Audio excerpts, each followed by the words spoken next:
Every year, on the third Friday of November, the Alderton Regimental Association holds its annual dinner at the Alderton Arms Hotel. I have attended for 11 years now, first as town clerk and subsequently as a patron emeritus, which is a title that means one is expected to come, eat well, and not take up too much of the program. The dining room is the hotel's largest, high-ceilinged and adequately heated, and on this night it is set with regimental silver and candles, and a long printed roll of honor is mounted on a frame by the door. I have read that roll every year I have attended. The names on it are arranged by campaign and year, and I know them the way a man knows a document he has studied carefully over a long time, not by heart exactly, but by weight. Thomas Collard appears in the third column, 3 names from the bottom, in the peacekeeping section. He was 22 when he died, which was 53 years ago, and I was 19 at the time and knew nothing about it until I joined the association 11 years back and read his name on the roll for the first time. His fiancée, Nora, has attended the dinner every year since the association was reconstituted 40 years ago. She sits, usually, near the end of the second table, quietly, not prominently, in the manner of someone who has made a long peace with attending things on her own. I had exchanged perhaps a dozen words with Nora Collard over the 11 years. She was the kind of woman who made a room feel steadier without doing anything in particular, small and upright, with white hair pinned back and the composed expression of someone who has carried something for a very long time and has learned not to put it down, because putting it down makes the weight known. She had spent 35 years behind the counter of the Alderton post office, and she had the manner of those years, patient, unhurried, equal to whatever came through the door. I knew, as most of the association knew, that she came each year because of Thomas. She never said so. She simply came, prompt, correctly dressed, polite to everyone, and at the end of the evening she thanked the chairman and went home. Whatever she carried it in a way that asked nothing of anyone else. I had always respected this about her, and I had never once asked her anything that might disturb the quiet arrangement she had made with the world. The piano was an old upright in the corner of the dining room, a broadwood that the hotel kept more as a fixture than an instrument. It was tuned once a year, I was told, though I cannot verify this.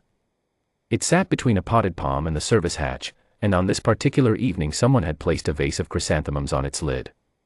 It was not, by any usual measure, an invitation. Colonel Reginald Holt, Reggie, as he was universally known, though never to his face at formal occasions, had been chairman of the association for 8 years and ran the annual dinner with the cheerful authority of a man who believes the room is always waiting for him to speak. He was not unkind. He was the sort of man who fills silences as a reflex, the way some people open windows when they enter a room. We were between the main course and the port, and there was a lull, the natural lull of a well-fed room settling into the candlelight, and Reggie stood, looked about him with the expression of a man in search of material, and found it in Nora Collard. She happened to be nearest the piano. She had moved her chair slightly to allow a server to pass, and was sitting perhaps 2 feet from the old Broadwood's bench when Reggie's eye landed on her. "Mrs. Collard," he said, loudly and with warmth. "Since you're right there, give us something while we wait for the port, would you? A march, or whatever takes you. Something to warm us up." There was a murmur of good-natured amusement around the room. I saw 2 or 3 heads turn. The expectation in the air was mild, a few approximate notes, a polite laugh, the evening moved pleasantly along. Reggie was already beginning to turn back toward his neighbor, the way a man does when he has wound a thing up and expects it to run by itself. Nora looked at the piano. Then she looked at Reggie. "If you'd like," she said. It was said quietly, without irony, without edge. She rose and moved to the bench with the unhurried certainty of a woman who has decided something, and she sat, and she removed the chrysanthemums from the lid and set them on the floor beside her, and she lifted the lid and looked at the keys for a moment in the way a person looks at something they have known a long time and are glad to see again. She did not adjust the bench. She did not arrange her hands theatrically. She simply placed her fingers on the keys and began. The first notes were soft. So soft, in fact, that I wasn't certain at first that the instrument was being played and not merely touched. A gentle ascending phrase, unhurried, like a question asked without urgency. Then a melody appeared, simple in outline, but given with a fullness that told you immediately that simplicity was not the same as ease, and that whoever was playing this had held it inside them for a very long time. It was not a march. It was not something to warm a room up. It was something that a room can only receive by becoming very still. I am not a musician. My relationship with music is that of a man who has attended enough concerts to know when something is being played well and lacks the vocabulary to say precisely why. What I noticed was this: Nora Collard played the way a person prays when they are not performing for anyone, not even themselves. There was no display in it. Her posture was straight, her face quiet, her hands moving with a precision that had nothing to do with showing and everything to do with knowing.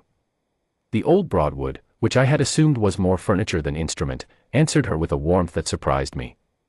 Whatever dryness years of disuse had put into its tone, she was drawing something else out of it, something resonant and low that seemed to come not from the hammers and strings but from somewhere inside the wood itself. The conversations around me did not stop all at once. They faded, the way dusk fades. You don't notice the moment the light changes, only that it has changed, and that the room is different from what it was. By the time the melody had completed its first full phrase, the dining room was quiet. Not politely quiet, the way a room falls silent for a speech, but genuinely quiet, in the way a room becomes when it has forgotten it is a room and has become something else instead. There was a particular quality to the second phrase that I have thought about since, and cannot quite account for. It seemed to contain more than one moment in it, as though the music were moving forward and backward at once, carrying the present note and all the notes before it in the same breath. A town clerk knows something about this. The good records are not merely accurate about the present, they carry the past inside them, and you can feel the weight of that if you know how to hold a page. What Nora was playing had that quality. It carried something. I watched Reggie Holt. He had turned back fully toward the piano. His napkin was on the table and his hands were clasped in front of him, and he was listening with an expression I cannot name exactly, not guilt, not exactly sorrow, but something in the neighborhood of both. The woman beside him, his wife Constance, had her eyes on Nora, and I saw her reach beneath the table and take Reggie's hand. The piece moved as a river moves, with its own logic, neither hurrying nor hesitating, finding its way through the room by virtue of knowing precisely where it was going. There was a passage midway through that seemed to gather itself, to collect something that had been dispersed through the melody and bring it into a single moment of brightness, not loud, never loud, but clear in the way that a window becomes clear when the light finds the right angle. One or two people in the room shifted slightly in their chairs, the small involuntary movement of a body acknowledging something the mind hasn't quite caught up to. It occurred to me, sitting at my place near the end of the first table, that I was in the presence of something that had been kept for a very long time. I have spent most of my working life around records and registers, births and deaths and marriages, the town's ledgers going back 200 years. I know what a name looks like when it carries more than its letters. What Nora was playing had that quality. It was not simply a piece of music. It was a record of something, a kept account of something that had been owed and had never been paid and had been nonetheless preserved, against all reasonable expectation, in perfect condition. The final phrase came slowly, each note placed with the care of someone who is not ready to stop but knows that stopping is the right thing.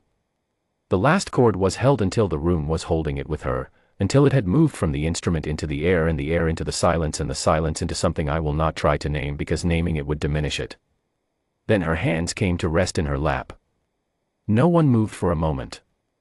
Then someone at the far end of the room began to clap, and it spread outward from that point the way rings spread on still water, and people rose, not all at once but steadily, one and then another, until most of the room was standing.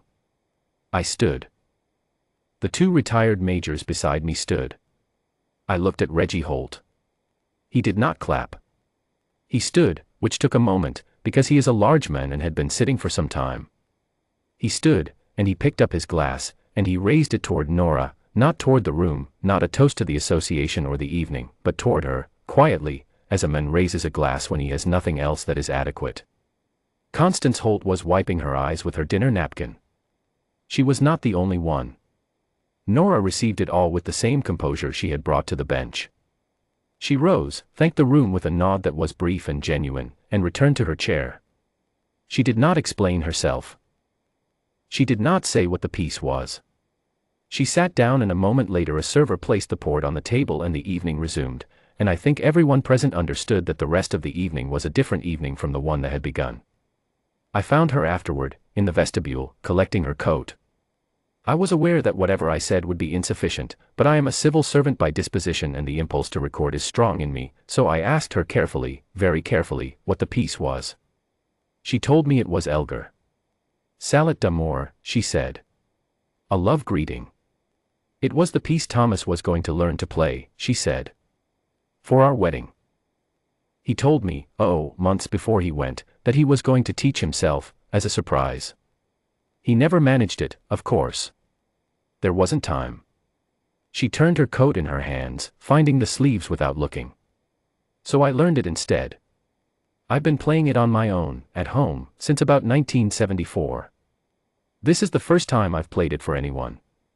She said it without drama, the way she had said everything, with the plain, matter-of-fact steadiness of a woman who has looked at things directly for 53 years and does not need to dramatize them. She put her coat on. She said good night. I stood for a moment in the vestibule after she left. The roll of honor was still mounted on its frame by the door. Thomas Collard, 3rd column, 3 from the bottom. 22 years old, 53 years gone. In 31 years of keeping the town's records, I learned that the truest accounts are often the ones kept privately, in rooms no one else enters, against the hope of an occasion that may never come. A town clerk understands this. You write things down not because you know they will be read but because the writing is itself an act of fidelity, and fidelity is its own justification.